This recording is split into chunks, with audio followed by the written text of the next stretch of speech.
What's going on, everybody? C4 here, and today we are doing a tale of the tape between the Philadelphia Eagles and the Minnesota Vikings, just to hype you up even more before our matchup this Sunday. There'll still be a hype video out on Saturday. It's going to be maybe my most hyped video of all time. But today we're going to do something a little bit different. Kind of, if you watch the UFC, they do the tale of tape. They break down the strengths and weaknesses of each team and see, ultimately, on paper, who has the edge. And that is what we're going to do here today between the Philadelphia Eagles and the Minnesota Vikings. We got some hot takes. We got some not so hot takes. Some hot takes for my Eagles. Some hot takes maybe for the Minnesota Vikings. Let's see ultimately where we're at. As always, feel free to get involved in the discussion in the comment section below. So we're going to do these matchups, and we're going to talk first and foremost with the starting quarterbacks. The Philadelphia Eagles have Nick Foles. The Minnesota Vikings have Case Keenum. Ultimately, I'm calling this a tie. Now, here's why. I think in terms of momentum, you're probably going to give it to Case Keenum, even though Nick Foles did exactly what he needed to do against the Atlanta Falcons. He got some confidence from that game and got a little bit of momentum. You're not going to beat that walk-off touchdown when the Minnesota Vikings look like they're out of it. Case Keenum to Stephon Diggs. That was an incredible play. I say it's tied in terms of talent, which ultimately I'm trying to revert this back to the talent. But if we had to kind of have the needle moving some way, I think I would have it towards Case Keenum. But ultimately, if you're keeping score at home, I'm saying it's a draw. And really, realistically, all these other positions that we're going to break down and all these other intangibles we're going to talk about doesn't really matter, because this game is going to come down to who is going to play better, Nick Foles or Case Keenum. What is the best castaway from the Jeff Fisher Rams still playing in the NFL today? Who would have thought at the beginning of the season that the representation from the NFC in the Super Bowl would be either a Nick Foles-led Philadelphia Eagles or a Case Keenum-led Minnesota Vikings? But ultimately, like I said, we're going with a tie here between the quarterbacks. Next up is the running backs for the Philadelphia Eagles. We have Jay, Corey Clement, and LeGarrette Blount. The Minnesota Vikings have Latavius Murray and Jerick McKinnon. Ultimately, I'm giving the slight edge to the Philadelphia Eagles. Here's why. Jerick McKinnon and Corey Clement, I think, in terms of talent, are exactly the same. McKinnon is maybe a little bit more proven, but Corey Clement has 8 touchdowns. He's a beast. I said on Twitter, if you follow me on Twitter, which you should be, PapaXC4, watching how the Saints use Alvin Kamara, that is exactly the kind of scheme and how we need to use Corey Clement on the Philadelphia Eagles. I think Clement's maybe one of the most underrated running backs in the league. Not a lot of people know about him, but he is an absolute beast, man. And I think that next year's running back core, which will primarily be Ajay and Clement, maybe Darren Sproles, it's going to be something to be feared for the Eagles. But ultimately, the reason why I went with the Philadelphia Eagles is pound for pound. I think Jay is a better running back than Latavius Murray. You give him 10 carries each, be on the same line. Jay is going to make more plays than Latavius Murray. So we're giving the slight edge to the Philadelphia Eagles, but still a very capable backfield in Minnesota. Next up is the wide receivers. Philadelphia, we have Alshon Jeffrey, Nelson Agholor, and Torrey Smith. Minnesota Vikings have Stephon Diggs, Adam Thielen, and Jarius Wright. We're giving the slight edge. Let's be honest, it's not going to be a slider. We're giving the edge to the Minnesota Vikings. Ultimately, I think, obviously, Diggs has momentum. Diggs is a big-time playmaker. He's one of my best called-it draft moments in my channel's history when I called when Stephon Diggs was coming out of Maryland. I was like, this guy's going to be a stud. Whatever team drafted him is getting a stud, and then ultimately went real late, and it's been a bona fide all-star. Adam Thielen, one of the best feel-good stories in the NFL, one of my favorite players. He is an absolute beast. He can make wild catches as well as consistent under the linebackers across the middle catches. And then when you look at the Philadelphia Eagles, I think Alshon Jeffrey is good enough not to get shut out the entire game from Xavier Rhodes. He's going to be able to get his, and Torrey Smith is, unless it's coming off a knee of a safety, I don't know. But I think, personally, when you look at all this wide receiver matchups, Nelson Agholor is the guy for me on the Philadelphia Eagles that's going to need to show out. I think that, maybe an older Terrence Newman in the slot. Go with Agholor, man. He was maybe our most explosive player in the Atlanta Falcons game. We're going to need to have a big game. But ultimately, when you're rating the entire wide receiver core, I think you have to give the edge to Diggs and Thielen, because they have 2 guys ultimately can play on the outside, whereas you look at the Eagles, Alshon's an outside guy, and Agholor is best suited interior in the slot. So we are giving the edge to the Vikings. Moving on to tight ends, Philadelphia has Zach Ertz, Minnesota has Kyle Rudolph. Both these guys are very effective tight ends, but we're giving the edge to Zach Ertz, whereas Rudolph's maybe a little bit more well-rounded and can chip in the run game. Zach Ertz is really our second best receiving threat after Alshon Jeffrey in terms of pure talent. And what he means to the offense, I think you have to give the edge here to Zach Ertz. I think Zach Ertz ultimately is a more talented tight end than Kyle Rudolph, which could be a hot take amongst Minnesota Vikings fans. But ultimately, I think, who's more likely to have a bigger game in victory? I think we're going to have to give the edge to Mr. Zachary Ertz, who probably has the best hands on the team. Maybe it's a little bit closer now with Alshon Jeffrey there. But, yeah, we're giving the edge to Zach Ertz. Moving to the offensive line, Philadelphia, we have Big V, Wiz, Jason Kelsey, All-Pro, Brandon Brooks, who's a Pro Bowler, should have been first-team All-Pro. I don't know, he got slept on. And then we have Lane Johnson, who was first-team All-Pro, and in my opinion, the best tackle in football. And in a lot of people's opinions, obviously.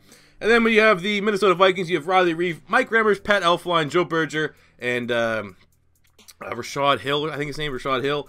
Ultimately, you're given the edge. Both these offensive lines can get their job done, but you're going to give the edge to the Philadelphia Eagles, even with missing out Jason Peters, who with how he was playing, might have been first-team All-Pro, definitely would have been a Pro Bowler.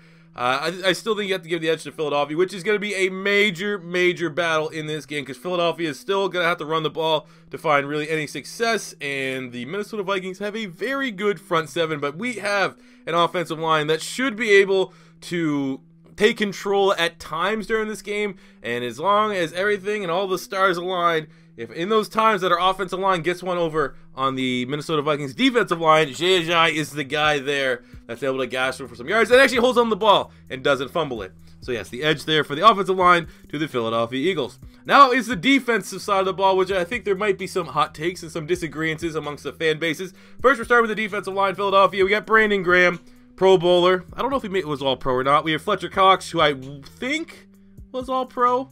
If not, he was a Pro Bowler as well. Timmy Jernigan, Vinny Curry, and Derek Manette kind of rotate there. And then the Minnesota Vikings, you have Everson Griffin, Linval Joseph, Tom Johnson, and Danielle Hunter. Like I said, I'm not really including the Pro Bowls for the Vikings, so I don't know off the top of my head, but I know they definitely have a bunch on there. Ultimately, I think pound for pound, the Philadelphia Eagles have the best defensive line in football. Very similar defensive lines, though. The Minnesota Vikings, like the Eagles, like to really do and rotate their front four. They like to have different interchangeable pieces, which is similar to the Philadelphia Eagles. But ultimately, there is no team in the NFL, I think, that has more talent across the defensive line in terms of depth, at least in the NFC. Obviously, I think the Jacksonville Jaguars have a pretty honest show up there in the AFC. But in the NFC, I think you have to give that nod here to the Philadelphia Eagles. But if you had to say what was the second best front four, you'd probably have to go the way of the Minnesota Vikings. So it's going to be an absolute battle. And really, these two defensive lines are going to put the other team's offensive lines in deep water. It's all about the strong will survive, baby. Let's see. All right, moving on to the linebacking core of the Philadelphia Eagles, we got Michael Kendricks, Donnell Ellerbe, and Nigel Bradham. The Minnesota Vikings have Anthony Barr, Michael Kendricks' brother Eric Kendricks, and Ben Gideon. I think this is kind of close, but ultimately I'm going to be giving the edge to the Minnesota Vikings just because even though Kendricks having a great year, Bradham has been very, very solid. I think Anthony Barr is kind of the game changer here. If you watch a lot of Eagle games, Kendricks and Bradham drop a lot of gimme interceptions, whereas a really, really good athlete like Anthony Barr make teams pay there. And often than not, I think, you get a little bit more turnovers from the Minnesota Vikings linebackers. So it's a slight edge. Both these linebackers on any given day can look hot or can look cold. But ultimately, the more consistent group I find this year has been the Minnesota Vikings. So we're giving the very slight edge to the Vikings here, mostly because of Anthony Barr. Moving to the secondary, starting the cornerback spot, Philadelphia, we have Jalen Mills, Ronald Darby, Patrick Robinson. You also could probably throw in Rasul Douglas and Sidney Jones. And then when you look at the Minnesota Vikings, they have Xavier Rhodes, Trey Waynes, and Terrence Newman. I think if you took out the top corners, this doesn't make any sense, but if you're comparing maybe Jalen Mills and Patrick Robinson versus Trey Waynes and Terrence Newman, you might give the edge to the Philadelphia Eagles. But ultimately, Xavier Rhodes, Darby's solid. He can have big games. He can have bad games. But when you look at Xavier Rhodes and the Vikings, he's one of the true lockdown corners in football. And one really good corner can make the entirety of the group that much better. So we, because of that, are giving the edge to the Minnesota Vikings. Both these secondaries are pretty good. I think the Eagles are coming in with great momentum, holding Julio Jones and his Falcons only 10 points, sorry. And Jalen Mills had a really, really strong game. I think Pro Football Focus graded him up well. And how Patrick Robinson, if we're talking about Pro Football Focus, I think he was like a top 5 corner this year. But ultimately, you got to give it to Xavier Rhodes and those Vikings there because, I can see Xavier Rhodes shutting down Alshon Jeffrey and holding him to nothing. Can you really see Jalen Mills and Ronald Darby shutting down both Diggs and Thielen? Maybe, but the more likely scenario is Rhodes shutting down Alshon, and because of that, you're giving it to the Vikings. Looking at the safeties, we have Malcolm Jenkins and Rodney McLeod for the Philadelphia Eagles. Minnesota Vikings have Harrison Smith and maybe Sendejo. I know he picked up an injury against the Saints, so we don't know if he's going to play or not, what his availability is. I believe J-Ron Kearse is the backup. I think he's nephew of former Philadelphia Eagle Javon Kearse. I think if Kearse is in there, you might say it's closer to a tie, but ultimately, very much like Xavier Rhodes, Harrison Smith, I'm pretty sure is first-team All-Pro. One of those names that's kind of an outsider for Defensive Rookie of the Year. So because of that, you're giving the edge here to Minnesota.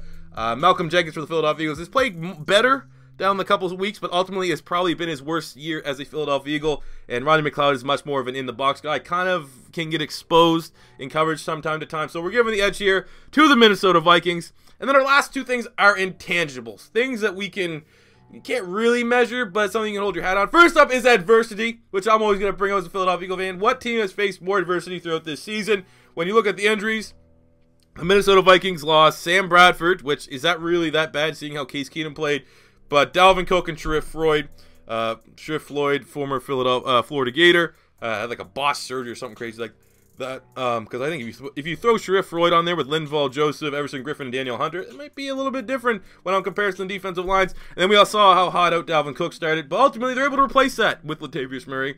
I think if you gave Dalvin Cook and Latavius Murray the same amount of carries this year, Cook probably would have the edge, but it wouldn't be that big.